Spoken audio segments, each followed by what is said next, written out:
This podcast is brought to you without paywalls, thanks to our digital subscribers. Our subscribers want to cut through the chaos and get to what really matters.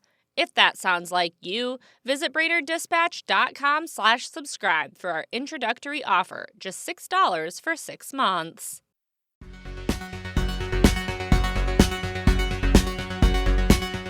Good morning, Brainerd Lakes area. It's Wednesday, July 1st. I'm Teresa Burke with your Brainerd Dispatch Minute, the weekday podcast of the Brainerd Dispatch, brought to you by Rayboyne & Francis Law Firm, catching you up on the news of the Brainerd Lakes area. Here are today's top local headlines, but first, let's hear from our sponsor. Remember just two things. Rayboyne & Francis, good. Insurance companies, bad. Rayboyne & Francis gets it done. 828-9211. The One Book, One Community project wrapped up last week with its final session at Brainerd High School. The program was hosted by the Lakes Area Justice Table and local author Govinda Boudreau, who helped write a book about racism. The book was the focus of the project, which delved into identity, different kinds of racism, and community activism. Participants discussed the concepts and took part in art projects around those themes. I've got the full story in today's paper and at BrainerdDispatch.com.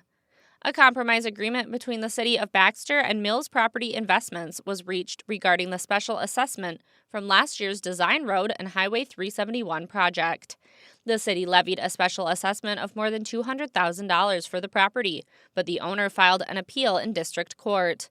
This month, the city reported it reached a resolution and reassessed the property for $140,000. The compromise agreement was approved by Mills Property Investments. Managing editor Renee Richardson has more on the issue in today's Dispatch and online. Arts in the Park kicked off this year's 4th of July festivities last Sunday. Dispatch intern Vivian Wilson roamed around Gregory Park and spoke with various artists. Read what they had to say in today's paper. And don't forget to grab a copy of today's Dispatch for a roundup of all the 4th of July events taking place around the Brainerd Lakes area this week. From former Dispatch publisher Terry McCullough's column, This Was Brainerd, Exploring the Dispatch Archives, here's today's tidbit of local history, brought to you by Mills Automotive Group. 100 years ago today, in 1926, the Dispatch reported that the funeral of George Sylvester was held here yesterday from the Catholic Church. His wife refuses to believe results from a coroner's inquest that he died in an accidental fall from the 3rd floor of a Minneapolis hotel. She claimed this morning that he was murdered by 2 men and that some statements at the inquest were untrue.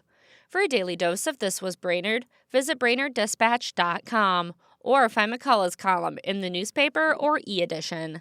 Now here's today's Lakes area forecast, brought to you by Runner Roofing. Storm Tracker. Here's the forecast for the Brainerd area. As we take you into your Wednesday across Minnesota Lakes Country, we'll look out for cloudy skies in the morning hours, followed by some partial clearing later in the afternoon. Otherwise, a stray shower or thundershower will be possible, especially the second half of the day. Afternoon high of about 84, with winds southwest at about 5 to 10 miles an hour. Heading into tonight, we'll look out for some cloudier skies earlier on in the night, followed by generally clear skies later on. A stray shower or thundershower will be possible, especially earlier in the night, low 62. And then for your Thursday, it'll just be a plain old hot one, plenty of sunshine, high of 88 with light and variable winds. I'm Storm Tracker meteorologist Robert Daly. Thanks to Mills Automotive Group, Rayboyne & Francis Law Firm, and Runner Roofing for their support. And thank you for listening to the Brainerd Dispatch Minute.